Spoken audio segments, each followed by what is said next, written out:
All right, so welcome back again, and this is Football Pitch Fans. And as you know how we do it here, we talk about football, tactical analysis, and here we discuss and dissect matters regarding football.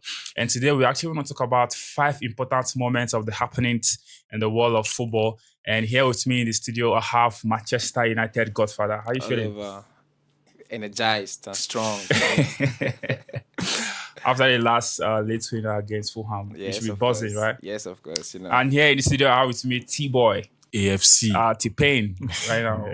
Arsenal. The red card, against you on Saturday, actually saw you coming out in that game with maximum 3 points, but the ref controversies, and it is what it is, but kudos to you. All right, so quickly, we really want to dive into it and actually discuss about the 5 happenings that actually happened in the world of football last weekend, and you have to stick and watch throughout the end of this video because the last on our list might definitely shock you. Who knows? All right, so the first thing on our list is Arsenal. We saw Lewis Kelly red card. That was actually a rare controversy. And in that game, it's really petty coming from Oliver, I would say. What do you have to say about that moment, and how do you have to describe that moment that happened? First of all, I would say Arsenal should write a petition that Michael Oliver should stop officiating our match because this is getting out of hand. I can remember vividly in 2021 against St. Wolf, St. Michael Oliver booked Martinelli twice in less than a minute. Have you seen such thing in your life before? One, he said it was an obstruction because Martinelli blocked someone that was trying to throw the ball, and they gave Wolves an advantage in the match. And then Martinelli now made a second tackle, and then he showed Martinelli a yellow card and gave him a second yellow. Where that kind of thing they happen for this life? Where that kind of thing they happen? Only against Arsenal, if you see this thing. I think these people are against us, but God passed them. You see, that's tackle that Lewis Kelly made. Actually, it was a pure yellow card tackle because it's just a tactical foul. He took one for the team. Yeah, he took one for the team. And if you check the proximity and the area which he made that tackle, it was beyond our own half. He was not even the last man. Then where did Michael Oliver got that decision from? It was And funny enough, it wasn't actually called to the monitor because it was really something I wished. They called him to the monitor. Okay. But if it's like a senior referee in the PGMOL, he actually have that superiority over those ones who are actually looking at the monitor. But it's really not nice and really shocking to actually see a senior referee in the Premier League exhibit such a hasty decision and actually ruin the fun of the game. So in one word, what do you have to describe that moment? Shame. Seriously, shame. Shame to the England referees. Shame. All right, so we actually see it. Is it what it is? And it's a shame. That was actually a shameful moment coming from Oliver in that game, giving Lewis Kelly a red card. Now, moving over to the second of our list, and that's where we're actually seeing Manchester City actually clinching the 3 points against Chelsea. Right now, it looks Man City is back. Would you say it's back? Okay, let's hear about you, Godfather. What do you have to say about that moment, seeing how Chelsea actually had the game in their grasp but actually lost it? I feel Chelsea players felt too comfortable after the first goal. Yeah. Because they were actually expecting themselves to clinch the 3 points on that particular game. Then shockingly for them, Pep Guardiola and his boys turned the table around and surprised them.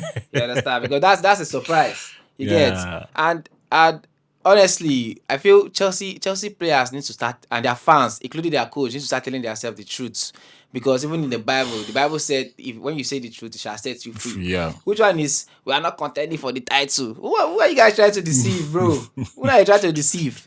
Now Sanchez, having this mindset in his mind, came out to support his players.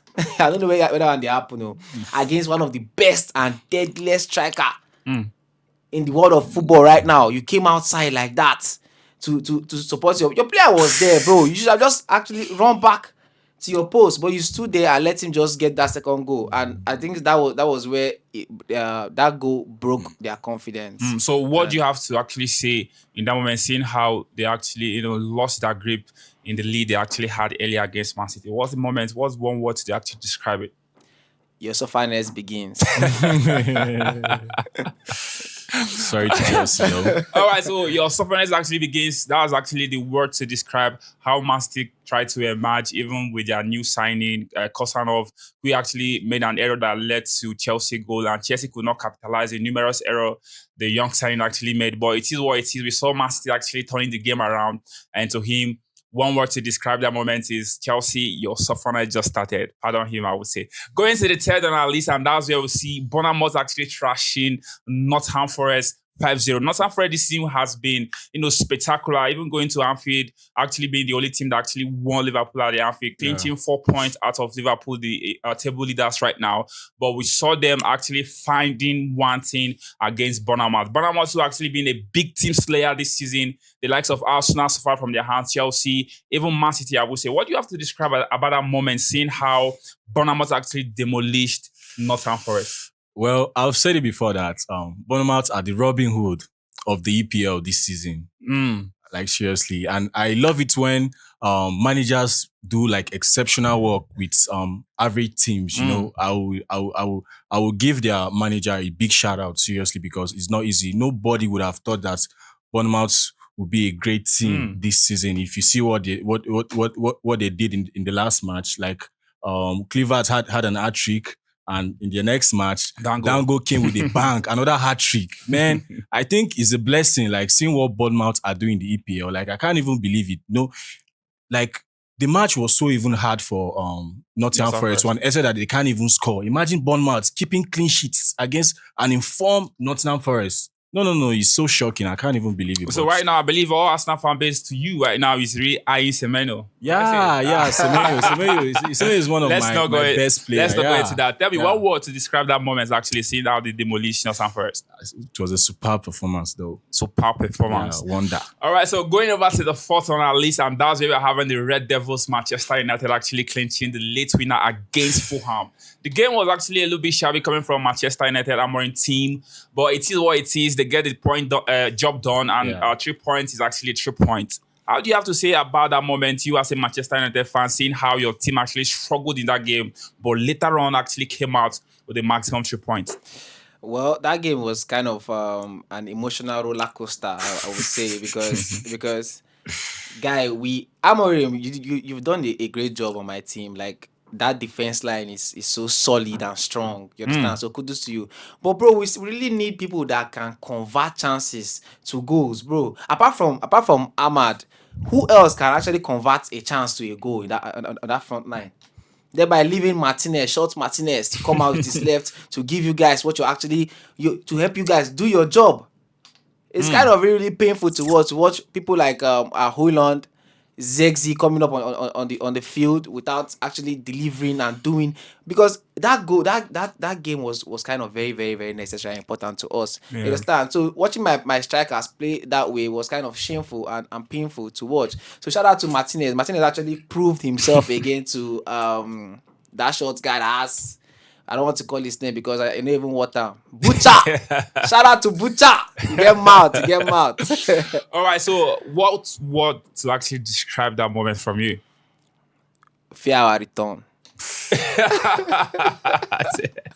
Yeah, our return. Yes. All right, so going over to the last on our list, and that's where we are actually seeing the Whipping Boys, Tottenham Sports, crashing out against Leicester City.